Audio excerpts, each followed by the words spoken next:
Bonjour à toutes, bonjour à tous.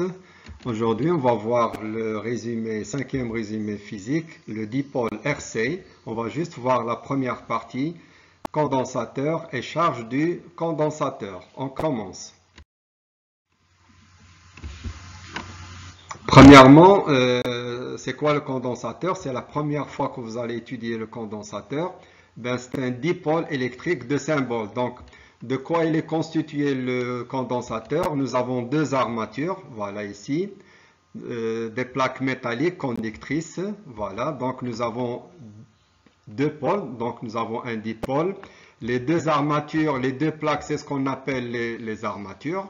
Et entre les deux plaques, les deux armatures, on doit mettre un isolant, c'est-à-dire on ne peut pas laisser passer des charges électriques entre la plaque de droite et la plaque de gauche, ou bien entre les deux plaques. L'isolant, il a un nom, c'est ce qu'on appelle le diélectrique. L'essentiel, c'est qu'il soit un isolant. Et c'est ce que nous allons bien utiliser au cours des exemples que nous allons voir dans la suite. Donc le courant, il n'y aura jamais un courant qui va passer de la droite vers la gauche ou bien de la gauche vers la droite. Après, un condensateur, c'est un dipôle, on va voir, c'est ce qu'on va expliquer tout de suite, qui est capable de se charger. On va parler de ce qu'on appelle la charge du condensateur. Pour cela, on va utiliser un circuit. Donc nous avons ici un générateur électrique et un condensateur. Ici, nous avons un isolant, nous avons les deux armatures ici. Alors, on va fermer, mais avant de fermer, il faut savoir que dans les fils métalliques, on a des électrons libres, c'est-à-dire qu'ils ne sont pas très liés aux atomes constituant les fils. Alors, ces électrons, le générateur, le rôle du générateur, c'est de faire pousser et circuler ces électrons. C'est ce qu'on appelle un courant électrique. Les électrons, ils vont commencer à courir, à se déplacer. Voilà, le générateur, il ne va pas créer, il ne va pas donner des électrons, il va juste pousser les électrons qui se trouvaient avant dans le circuit. Alors, je vais fermer le circuit ici. Voilà, donc on aura un courant. Quel sera le sens conventionnel du courant? Donc, d'après les années précédentes, c'est de la borne positive vers la borne négative à l'extérieur du générateur. Donc les charges électriques, il y en a deux, les positives et les négatives.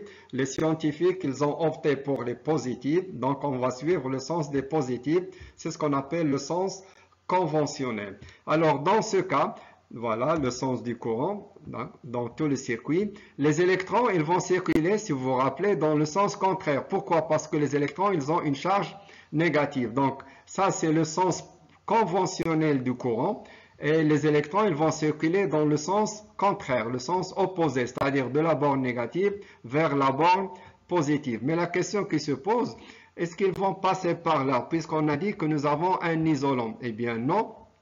Donc les électrons ils vont essayer de se déplacer et ils vont s'arrêter une fois arrivés à la plaque de droite. Donc je donne un exemple. Si par exemple le premier électron qui arrive, le voilà. Donc, c'est un électron qui arrive ici, c'est-à-dire une charge négative qui est arrivée.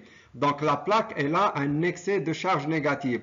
L'électron, il est parti de l'autre côté, il s'est éloigné. Donc, cette région, il y aura un manque de charge négative, donc il y aura un excès de charge positive. D'accord? Voilà, donc si je prends un deuxième électron qui arrive, voilà, donc cette plaque, elle sera encore de plus en plus négative. Et l'autre plaque, elle sera de plus en plus positive. Et si on continue comme ça, donc on dit maintenant que le condensateur il est en train de se charger. Donc quand on ferme le circuit, il y aura passage du courant. C'est quoi le courant? C'est un déplacement des électrons. Les électrons ils vont circuler malgré que cette partie elle est ouverte. Et les électrons ils vont arriver, c'est comme si vous avez un petit parking ici. Les électrons ils vont s'arrêter, ils vont s'accumuler ici. Donc cette région il y aura un excès d'électrons, donc il sera négatif. Cette partie, il y aura un manque des électrons, un manque de charge négative, donc il y aura un excès de charge positive. Donc les deux plaques, ils sont chargés électriquement et on dit que le condensateur, il est chargé. Une fois que les deux plaques sont chargées, il y aura une différence de potentiel, une tension entre la première et la deuxième plaque. Si vous appelez par exemple, ça c'est la plaque A et ça c'est B, on aura une tension UAB. On va schématiser ici. Voilà. Donc cette plaque que vous avez ici, cette armature, elle porte une charge électrique que je vais noter Coulomb, minuscule, et l'autre, il y aura une autre charge que je vais noter Q'. Si l'une est positive, l'autre, elle est négative. Elles sont toujours égales en valeur absolue. Donc, vous avez le sens du courant, et puisque le condensateur il est chargé, donc il y aura une tension, bien une différence de potentiel entre les deux plaques. Voilà. Donc maintenant, on va parler des relations qui existent entre la tension du condensateur, le courant qui circule dans le circuit où nous avons le condensateur et la charge du condensateur. À propos de la charge, quelle est la charge du condensateur? Ce n'est pas la somme des deux charges, sinon vous allez avoir zéro. Il y a autant de positifs que de négatifs. Si vous voulez dire la charge du condensateur, vous prenez une seule plaque, par exemple la plaque positive, et la charge Q, ça représente la charge du condensateur, et non pas la somme des deux charges. Alors les relations, on peut montrer, c'est ce que vous allez voir en détail dans votre cours, donc on peut montrer certaines relations du condensateur. Première relation, quelle est la relation entre la charge du condensateur et la tension UC entre ces bornes, ces armatures? Donc on peut montrer par des courbes que la charge du condensateur elle est proportionnelle à la tension. C'est-à-dire de plus en plus que la charge augmente, de plus en plus que la tension augmente. Je pense que c'est logique. Hein? Donc ça c'est le coefficient, c'est le facteur de proportionnalité. C'est une constante qu'on appelle la capacité du condensateur. Donc, de plus en plus que le condensateur il a une grande capacité, de plus en plus qu'il peut prendre une grande charge. Son unité, c'est le farad, avec un F majuscule. Le farad, c'est une grande unité. Donc, on va prendre une sous-division.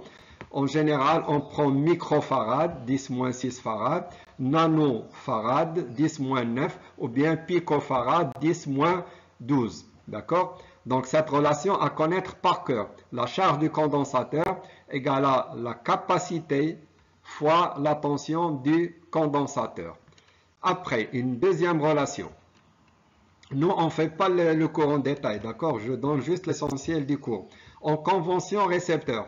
C'est quoi la convention récepteur? C'est ce que nous avons ici. Lorsque vous avez le sens positif choisi du courant, et la flèche ou bien le vecteur qui représente la tension sont dans le sens opposé. C'est ce qu'on appelle la convention récepteur, c'est-à-dire on considère le condensateur, c'est comme si c'est le condensateur qui va recevoir le courant et ce n'est pas lui qui va débiter un courant, c'est-à-dire il ne va pas jouer le rôle de générateur, mais il va jouer le rôle de récepteur. Voilà, quand vous avez les deux flèches dans le sens contraire, c'est ce qu'on appelle la convention récepteur. Dans cette situation, on peut déterminer le courant. Comment on va calculer le courant? Le courant, c'est égal à la dérivée de la charge. D sur dt, ça s'appelle la dérivée, d'accord? Si vous enlevez d et dt, vous allez mettre prime, comme vous faites dans les maths, q prime. Pour nous, on va détailler, c'est dq sur dt d'une façon simple. Le courant est égal à la dérivée de la charge. Alors, si vous remplacez la charge par la nouvelle relation C fois UC, c'est-à-dire c'est la dérivée de C fois UC, C c'est une constante, on va la sortir vers la gauche et on obtient C fois la dérivée de la tension. Donc ça dépend des exercices, est-ce que vous avez la charge ou bien est-ce que vous avez la tension? Si vous avez la charge, vous utilisez la dérivée de la charge. Si vous avez la tension, vous utilisez la dérivée de la tension. On va voir ça dans les exercices. Voilà, donc une petite remarque. Puisque le courant n'est pas toujours constant. Et comme vous avez une grandeur qui est variable, c'est une convention, c'est bien de la noter en minuscule. Pour cela, on va rappeler ce que nous avons vu dans les années précédentes. On a vu ce qu'on appelle le courant continu. C'est quoi un courant continu? C'est un courant qui a une intensité constante. Donc, on va noter le courant par I majuscule. Alors, pourquoi je mets ici I0? C'est-à-dire le courant que vous avez à un instant T égal à 0, c'est celui qui va rester dans les instants qui vont suivre. Donc, il ne va pas varier ou bien il va changer. C'est ce qu'on appelle continu. Vous vous rappelez la relation qu'on a vue en tronc commun. Le courant, c'est la charge grand Q. Vous vous rappelez majuscule, Coulomb majuscule. Voilà, donc ici, on va considérer la charge électrique, c'est la charge du condensateur sur la durée. Et si vous remplacez la charge du condensateur, c'est égal à C fois UC. Donc, vous utilisez cette relation dans le cas où vous avez un courant constant, continu. Si vous avez un courant variable, cette relation n'est pas valide. On utilise le courant, c'est la dérivée de la charge par rapport au temps. Voilà. À propos du générateur, on aura besoin, il y a deux types de générateurs. Il y en a d'autres bien sûr, mais on va utiliser deux types de générateurs. Ce qu'on appelle le générateur idéal de tension. Ça veut dire quoi? C'est un générateur où la tension entre la bande positive et négative, elle reste constante. D'accord? Nous avons une relation qui est une tension constante. C'est ce qu'on appelle un générateur de tension. C'est le cas souvent qu'on va utiliser. Par contre, il y a ce qu'on appelle un générateur idéal de courant. C'est-à-dire l'intensité du courant, elle est constante. Voilà, donc l'intensité constante. Donc la tension, elle est constante, l'intensité constante, quels que soient les dipôles que vous utilisez. Un ou deux en série, en parallèle. Donc si vous avez un générateur de tension, il va rester constante. Si vous avez un générateur de courant, l'intensité du courant, il va rester constante. La suite. Alors, on va parler de l'association des condensateurs. Si je prends deux condensateurs en parallèle, donc le premier il a une capacité C1, le second une capacité C2, quel est l'équivalent? Ça veut dire quoi l'équivalent? C'est-à-dire si on enlève les deux condensateurs et si on met un seul condensateur, quelle doit être sa capacité pour qu'il joue le même rôle et la même fonction? Alors, on ne va pas donner la démonstration. Si vous avez deux condensateurs en parallèle, la capacité équivalente, c'est la somme du premier plus la somme du deuxième. Dans le cas général, si vous avez beaucoup, donc n générateurs, d'une façon générale, la capacité équivalente, c'est la somme de toutes les capacités du premier condensateur jusqu'au dernier condensateur. Voilà. Donc le deuxième cas, association en série. Donc on a vu ça en dérivation. Maintenant, on va voir une association en série. Voilà, si vous avez deux condensateurs en série, voilà, donc le premier de capacité C1 et l'autre de capacité C2. La capacité équivalente, c'est 1 sur C équivalent égale à 1 sur C1 plus 1 sur C2. Je ne fais pas la suite. Après, vous multipliez, vous mettez en même dénominateur et vous tirez l'expression de C équivalent. C'est ce qu'on va voir dans les exercices. Alors maintenant, une petite remarque, comment vous faites avant la remarque. En cas général, si vous avez plusieurs condensateurs en série, donc 1 sur C équivalent, c'est égal à la somme de 1 sur CI, du premier condensateur jusqu'au dernier condensateur.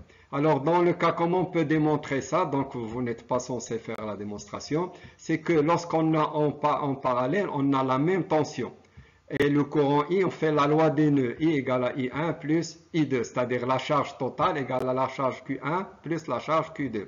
Par contre, si vous avez en série, donc c'est quoi en série? Nous avons le même courant. Donc, si vous dites le même courant, vous allez avoir la même charge. Le courant qui passe dans le premier, qui arrive au premier, c'est le courant qui arrive au deuxième. Donc, forcément, la charge Q1 égale à la charge Q2. Sinon, il faut retenir les deux équations. C'est suffisant pour votre suite du programme. Alors, si on fait un rappel pour le conducteur ohmique, ou bien ce qu'on appelle le résistor, ou bien tout simplement la résistance. En convention récepteur. Donc vous avez une résistance, un conducteur ohmique. Donc voilà, vous comprenez maintenant le sens du courant, le sens positif du courant et le sens qui représente la tension, ils sont opposés. On est dans la situation récepteur. Voilà, vous rappelez la tension UR égale à R fois I. C'est ce qu'on appelle la loi d'Ohm. Voilà, donc la tension, bien sûr, elle est en volts, la résistance en ohms et le courant, il est en ampères. Voilà, donc on aura besoin de la relation suivante pour les conducteurs ohmiques. La suite. Voilà, donc maintenant on va passer à la deuxième partie qui nous intéresse le plus, après les définitions et les rappels sur le condensateur. Ce qu'on appelle ici la réponse d'un dipôle RC à un échelon de tension ascendant. Premièrement, c'est quoi un échelon de tension ascendant? C'est le passage rapide ou bien instantané d'une tension nulle à une tension non nulle. C'est-à-dire un circuit ou bien un dipôle, elle a une tension nulle et puis vous allez le brancher à une tension non nulle instantanément. C'est-à-dire on va passer de 0 volts à 10 volts ou bien 12 volts ou bien 20 volts instantané. Exemple. Alors, nous avons ici le circuit suivant. À l'occasion, ici, vous avez un générateur de tension. Sa valeur elle est constante, donc E c'est ce qu'on appelle la force électromotrice. L'essentiel, c'est qu'elle est constante. Vous avez un générateur idéal de tension. Donc, entre ces bornes ici, vous avez 10 volts.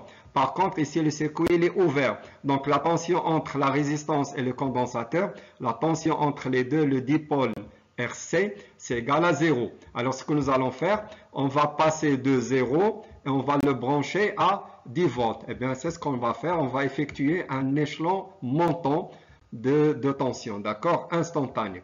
Alors, pour cela, je vais fermer le circuit. Voilà. Et dans ce cas, il y aura les tensions entre les deux bandes. Donc, avant, il y avait 0 et on a branché à 10. Cela, je vais le schématiser d'une autre manière. Voilà, c'est comme une marche. Vous passez de 0 à E. Donc, de 0 volts à 10 volts instantanément. Alors, maintenant, la question, on veut savoir la réaction du dipôle. Qu'est-ce qui va se passer? Alors, comment il va réagir le dipôle au niveau de la charge, au niveau de la tension et au niveau du courant électrique? Alors, on va s'intéresser au condensateur. On va essayer de mesurer la tension du condensateur à partir de l'instant t égale à 0, à l'instant où on a fermé le circuit. Pour cela, on ne va pas utiliser un voltmètre, mais on va utiliser soit un oscilloscope, soit un logiciel convenable, un ordinateur, un logiciel qui va nous faire le suivi ou bien l'évolution, et voilà ce qu'il faut connaître, l'évolution de la tension UC au cours du temps. C'est-à-dire comment il va varier la tension du condensateur au cours du temps. Alors on va utiliser ce qu'on appelle la masse, et puis on va prendre ce qu'on appelle l'entrée de l'oscilloscope. Voilà, donc un oscilloscope. Donc je vais essayer de faire une séance pour faire un petit rappel sur l'oscilloscope. Donc c'est comme un voltmètre, mais il va nous donner une courbe au lieu d'une valeur numérique directement. Alors maintenant, on va visualiser comment évolue la tension UC au cours du temps d'une façon graphique. Voilà, donc l'oscilloscope ou bien l'écran de notre oscilloscope, il y a verticalement l'axe de tension et horizontalement, vous avez l'axe du temps. Alors, à t égale à 0, quand vous fermez le circuit, l'oscilloscope, il commence à vous donner la courbe de l'évolution de la tension. On considère que nous avons un oscilloscope à mémoire ou bien un logiciel qui va nous tracer la courbe. Pour cela, qu'est-ce que vous remarquez? Donc, le condensateur, il commence à se charger. Si la tension augmente, ça veut dire le condensateur, il se charge. Vous rappelez ce qu'on a dit tout à l'heure, quand le courant il circule, les électrons circulent dans le sens contraire, les plaques ils vont se charger, celle-là elle va se charger négativement, donc voilà le sens du courant, c'est l'inverse, et l'autre elle va se charger positivement. Donc ces deux charges, ils vont nous donner une tension UC. De plus en plus que la charge augmente, de plus en plus que la tension augmente. Et voilà comment elle augmente. Voilà, elle augmente non pas d'une façon linéaire, mais d'une façon non linéaire. Mais elle ne va pas augmenter jusqu'à l'infini. Le condensateur, il va se charger jusqu'à un état final. Donc, il reste constant, il ne va plus se charger. Première remarque, quelle est la valeur maximale de la tension atteinte? Si vous faites la projection, vous allez trouver égal à 10. Et c'est quoi 10 volts? C'est exactement la tension du générateur. C'est-à-dire la valeur maximale de la tension qui sera atteinte par le condensateur, il ne va pas dépasser la charge du générateur. Bien sûr, c'est lui qui fait charger le condensateur. Voilà. Donc maintenant, dans ce cas, il y a deux phases. Il y a la première phase de la charge, mais une fois que le condensateur est chargé, ça y est, le système il va rester invariable, inchangeable. Pour cela, on va dire que la première étape, on est dans le régime transitoire. Donc, de l'instant 0 jusqu'à cet instant, le condensateur il est en train de se charger. Donc, cette phase ici, ça s'appelle le régime transitoire. Une fois le condensateur est chargé, il ne va plus rien se passer. Alors, on dit on est dans le régime permanent. À partir de cet instant, on est dans le régime permanent. Voilà, ça, ce sont les deux phases de la charge ou bien de l'évolution de la charge ou bien de la tension du condensateur. Alors, maintenant, on va passer à l'étude théorique. Je vais revenir à la courbe et voir comment exploiter la courbe. Maintenant, on passe à la théorie. on doit déterminer l'équation différentielle. Donc, c'est quoi l'équation différentielle? C'est, voilà, donc j'explique. Donc, c'est comment évolue la charge du condensateur sous forme d'une équation. Donc, on doit trouver UC en fonction du temps. Pour cela, on a besoin d'une équation donc, dans laquelle on va résoudre la valeur de UC. Alors, d'après le schéma, qu'est-ce que vous remarquez? Si on utilise la loi d'additivité de tension, la tension, bien, si vous considérez que cette partie est en parallèle avec cette partie, donc la tension entre ces deux points, c'est exactement égal à la tension entre ces deux points. Entre ce point et ce point, il n'y a aucun dipôle, donc ces deux points, ils sont identiques. Entre ce point et ce point, il n'y a aucun dipôle, donc ces deux points, ils sont identiques. Si vous appelez ça A et B, eh bien, ça aussi, c'est exactement A et B. Donc, on peut dire que la tension E égale à UC plus UR. C'est ce qu'on appelle la loi d'additivité des tensions et que je vais utiliser. Donc, premièrement, je vais essayer de trouver l'équation différentielle dont l'inconnu c'est UC. On dit vérifier par la tension UC, c'est-à-dire l'inconnu dans l'équation, ça va être la fonction UC. Et je vais commencer par la loi d'additivité. Et ça, c'est très important et c'est obligatoire dans tous les exercices. Voilà, je peux dire que UC plus UR égale à E. C'est comme les vecteurs et la loi, ou bien le Charles. C'est ce que vous faites dans les maths, d'accord? UC plus UR, c'est exactement égal à E. Alors, on va essayer d'écrire l'équation en fonction de UC. Ici, vous avez UC. Ici, c'est une constante, mais ça, c'est une fonction. On doit écrire UR en fonction de UC. Deuxième étape, je remplace UR. C'est égal à R fois I. Troisième étape, je remplace I. C'est la dérivée de la charge. Voilà, donc c'est à apprendre par cœur. Dernière étape, c'est quoi la charge Q? Ce que nous avons vu, c'est égal à C fois DUC. C, c'est une constante. Je fais sortir la constante C et je garde la dérivée de UC. Et voilà, j'ai une équation dont l'inconnu, c'est la tension UC. R, C et E, ce sont des constantes. Alors, R et C, c'est une constante. On pose la constante RC, on va la noter par la lettre tau et on va remplacer RC par la lettre tau. Tau, elle a un sens dans le système, dans l'évolution de la charge du condensateur. Voilà, c'est ce qu'on appelle la constante de temps. Donc, son unité, c'est la seconde. C'est un peu bizarre. Vous avez la résistance en ohm, vous avez la capacité en farad. Et comment on peut avoir l'ohm et farad en secondes? C'est ce qu'on va expliquer à la fin du résumé. La constante de temps, ça nous donne une idée sur la rapidité ou bien la lenteur de la charge. Est-ce que le condensateur il se charge rapidement ou bien est-ce que le condensateur se charge lentement? De plus en plus que la durée augmente, de plus en plus que le condensateur il se charge très très lentement. Alors maintenant, la solution de cette équation. La solution, on va voir dans les exercices comment trouver. La solution, c'est égal à E facteur de 1 moins exponentielle moins T sur tau. À l'occasion, vous n'êtes pas censé de connaître la solution. Vous n'êtes pas censé de connaître l'équation différentielle. Vous n'allez jamais avoir besoin d'écrire directement l'équation différentielle ou bien la solution. L'équation différentielle, il faut connaître la démarche. Comment aboutir jusqu'à l'équation différentielle. Pour la solution, on va voir, on vous donne toujours la solution, soit on vous donne la solution, soit on vous donne la solution et à compléter.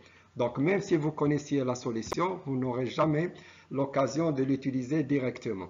Alors maintenant, ça c'est le cours, mais dans les exercices, on aura besoin d'écrire l'équation différentielle, non pas en fonction de UC, mais parfois en fonction de la charge. Mais n'oubliez pas, UC et la charge, ils sont proportionnels. Q égale à C fois UC. Donc, si vous connaissez la première, vous pouvez déduire la deuxième. Mais nous, on va faire semblant qu'on n'a pas fait ça et on va faire l'équation par la charge. On va commencer toujours par la loi d'additivité. UC plus UR égale à la tension E. Alors, je remplace UC en fonction de la charge, c'est la charge sur C. UR égale à R fois I.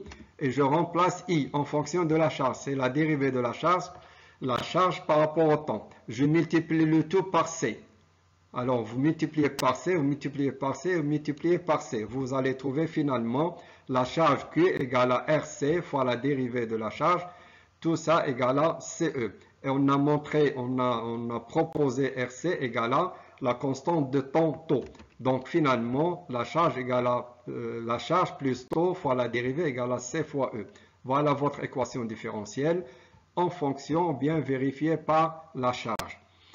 Alors, la solution de cette équation différentielle, c'est la charge égale à C fois E, facteur de 1 moins exponentielle moins T sur taux. Ça aussi, vous n'êtes pas censé connaître la solution. C'est juste pour vous donner une idée puisqu'on va l'utiliser dans notre résumé. Alors, la suite. Toujours l'équation différentielle. Ça, c'est pour les exercices. On peut écrire l'équation différentielle en fonction de UR. On dit vérifier par la tension du conducteur ohmique. On va commencer par la loi d'additivité. Voilà. Nous avons UR, donc on doit écrire UC en fonction de UR. Voilà. Pour cela, ce que nous allons faire, on va dériver. Donc, je dérive. Donc, UC, c'est la dérivée de UC. UR, c'est la dérivée de UR. E, c'est une constante. La dérivée, ça vaut 0. Alors, c'est quoi DUC sur DT? Vous vous rappelez la relation? C'est égal à I sur C. Et je garde la dérivée de UR. C'est bon? Puis, je remplace I. Donc, selon la loi d'Ohm, UR égale à R fois I. C'est-à-dire I égale à UR sur R. Ce que je vais utiliser, je remplace I par UR sur C. Et je multiplie le tout par RC. Voilà, donc 0 fois RC, c'est toujours 0. Et on aura UR plus RC fois la dérivée d'UR égale à 0. Et finalement, nous avons notre équation différentielle en fonction de UR. Vous remarquez que les équations se ressemblent, puisqu'il s'agit du même phénomène. C'est toujours la même chose, c'est la charge d'un même condensateur. La solution, donc on peut écrire en fonction de taux, si on vous le demande. Et voilà, la solution, c'est égal à UR égale à E exponentielle moins T sur taux. Ça aussi, vous n'êtes pas censé le connaître. Et non plus l'équation différentielle. Alors, maintenant, on va, pour finir, un quatrième cas, on peut écrire l'équation différentielle en fonction de I. Mais c'est la même chose. UR et I, elles sont proportionnelles. UR égale à R fois I. Donc, les deux cas précédents, la charge et la tension, ils sont proportionnels. Et les deux cas que vous avez ici, UR et I, ils sont proportionnels. Donc, c'est la même chose. Donc, UC, on dérive là aussi. Donc, c'est les mêmes étapes. Puis, on aura I sur C. Et la dérivée du UR, c'est quoi? UR, c'est égal à R fois I. Je fais sortir R, c'est une constante. Et voilà, on a le tout en fonction de I. On multiplie par C. Et on aura I plus RC, la dérivée du courant, le tout égal à 0. Donc, on peut l'écrire en fonction de la constante de temps. On remplace RC par taux. Et voilà, pour finir, la solution. C'est juste pour vous donner une idée sur la solution. Voilà, ce que vous devez connaître jusqu'à maintenant, ce sont les deux relations. La relation de la charge, la relation du courant. Et la troisième relation, c'est taux, la constante de temps. Et la démarche, comment trouver les équations différentielles. Voilà, je passe à la suite. Alors, exploitation des courbes, exploitation graphique, ce sont des exercices. Voilà, on fait les exercices, voilà, intégrés dans le cours. On commence par la première équation. Donc, si on utilise l'équation, c'est la courbe de UC.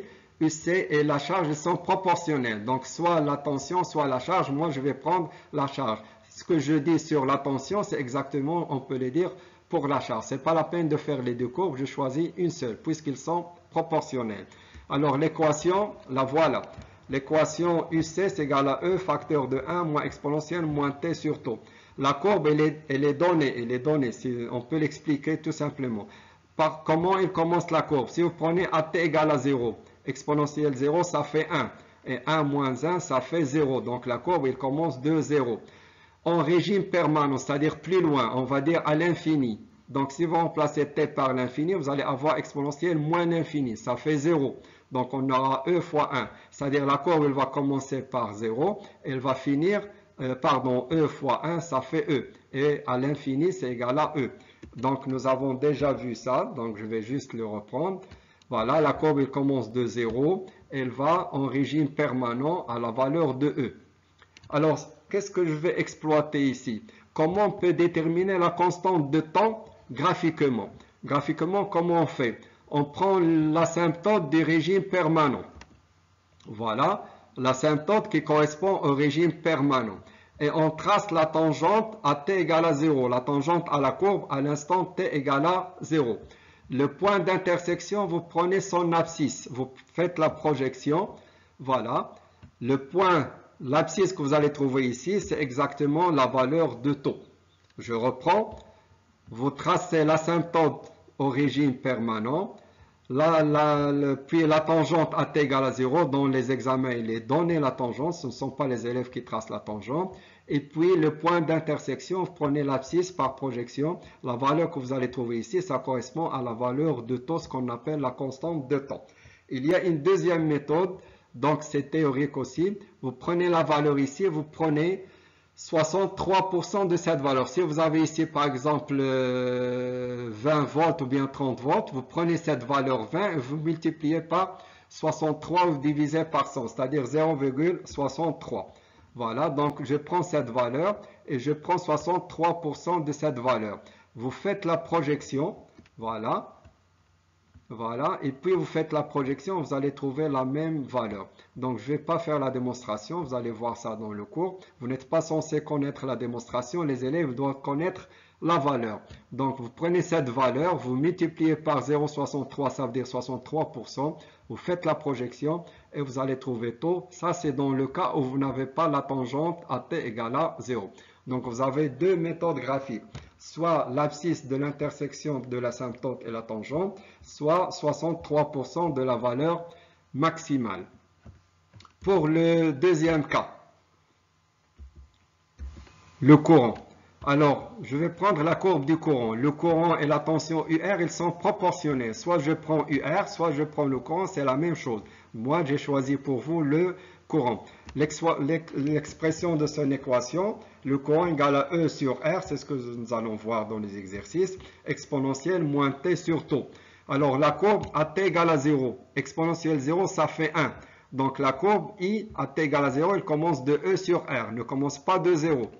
Voilà, donc la courbe c'est le courant à l'instant initial, c'est égal à E sur R. La courbe elle commence d'ici. Donc à l'infini, c'est-à-dire lorsqu'on va arriver au régime permanent. Exponentielle moins l'infini, ça fait 0. Donc le courant à la fin, il sera égal à 0. Je pense que c'est logique. Quand le condensateur est chargé, alors le courant il ne va plus passer. C'est logique, il est plein, il est au complet. Alors la courbe est la suivante. Nous allons avoir une courbe exponentielle décroissante. Voilà, donc c'est tout à fait l'inverse de la charge et la tension. Maintenant, comment, si vous avez cette courbe dans les exercices, comment vous allez déterminer taux? Bien, de la même façon, voilà, ici vous avez le régime permanent. Donc voilà votre régime permanent et vous tracez la tangente. Et le point, comme on a fait ici, le point d'intersection entre le régime permanent et la tangente, ben la même chose. Voilà l'asymptote du régime permanent. Et voilà votre point d'intersection. Ce point, il correspond exactement à la valeur de temps qu'on appelle la constante de temps. Alors, si on peut utiliser, si vous n'avez pas la tangente, en pourcentage. Alors, pour arriver à taux, il faut monter de 63%. Alors, si vous avez ici 63%, il faut descendre de la différence. La différence, ça fait 37. C'est-à-dire, vous allez utiliser 37 sur 100, ça fait 0,37. Vous prenez la valeur maximale, vous la multipliez par 0,37 et vous faites la projection. Et puis, vous faites la projection ici, vous allez trouver le même résultat. Donc, si vous avez la démonstration, vous n'êtes pas censé de connaître la démonstration, c'est à apprendre par cœur. Quand vous avez une courbe qui commence de 0 vers une valeur, vous prenez 0,63. Si la courbe ne commence pas de 0 et elle tend vers 0, décroissante, vous prenez 0,37, c'est-à-dire 37%. Voilà, ça c'est pour l'exploitation. Ça, ce sont les exercices normalement. Donc, j'ai essayé de vous donner une idée avant de voir ça avec les valeurs numériques. Une remarque. On arrive au régime permanent après combien de temps? Après une durée qui vaut 5 fois taux. C'est-à-dire, si je fais l'exemple ici, voilà, on va dire à peu près presque 99%, on est arrivé au régime permanent. Cette valeur, il vaut toujours 5 fois taux. Après 5 temps, on est arrivé à presque à 100% de la charge du condensateur. Ou bien ici, Donc, on est arrivé au régime permanent après 5 taux. Vous pouvez utiliser ça dans les exercices. On arrive au régime, ou bien la durée du régime transitoire, c'est à peu près 5 taux. Alors, pour finir, voilà, on va montrer que pourquoi cette constante R fois C, on l'appelle constante de temps. On va faire l'analyse dimensionnelle de l'équation. C'est quoi l'analyse dimensionnelle? C'est-à-dire de connaître la nature de la grandeur et non pas son unité. Est-ce que c'est une masse? Est-ce que c'est une longueur? Est-ce que c'est une force? Est-ce que c'est un temps? Et ainsi de suite. Voilà, donc pour cela, lorsqu'on met les crochets, c'est-à-dire quelle est la nature de cette grandeur. On dit scientifiquement quelle est la dimension de la grandeur. Donc la dimension de taux, c'est la dimension de R fois la dimension de C. Et c'est quoi R? On va utiliser la relation UR. UR égale à R fois I, c'est-à-dire R égale à la tension sur le courant, que je vais remplacer ici. Donc R, c'est une tension sur un courant. Et C où on a vu C, égale, la charge égale à C fois U, c'est-à-dire c'est une charge électrique sur une tension. Une petite remarque, si vous prenez les symboles en majuscule, donc parfois vous n'êtes pas obligé de mettre les crochets. Alors si vous mettez les crochets, vous pouvez écrire ça en majuscule ou minuscule, mais si vous écrivez en majuscule, vous pouvez enlever les crochets. Donc ce n'est pas très important, l'essentiel c'est de ne pas faire l'erreur dans le remplacement des grandeurs. Alors j'ai remplacé la résistance, j'ai remplacé la capacité, je peux simplifier les deux dimensions. Alors qu'est-ce qu'on aura? On aura la dimension de taux égale à la dimension d'une charge électrique sur la dimension d'un courant. Et c'est quoi la charge électrique? C'est tout simplement le courant fois le temps. C'est-à-dire c'est la dimension d'un courant fois la dimension d'un temps. J'ai mis le temps en majuscule. Je simplifie et j'obtiens en finale la dimension de taux, c'est exactement la dimension du temps. Alors c'est après que je vais déduire l'unité. Donc premièrement, j'ai trouvé que taux a la dimension d'un temps, d'où son unité est la seconde, et c'est pourquoi on l'appelle ça une constante de temps. Voilà, j'espère que c'est clair. Alors le cours, ça c'est une introduction. Le cours, il est toujours assimilé beaucoup plus à travers les exercices. Bon courage et aux exercices. Merci.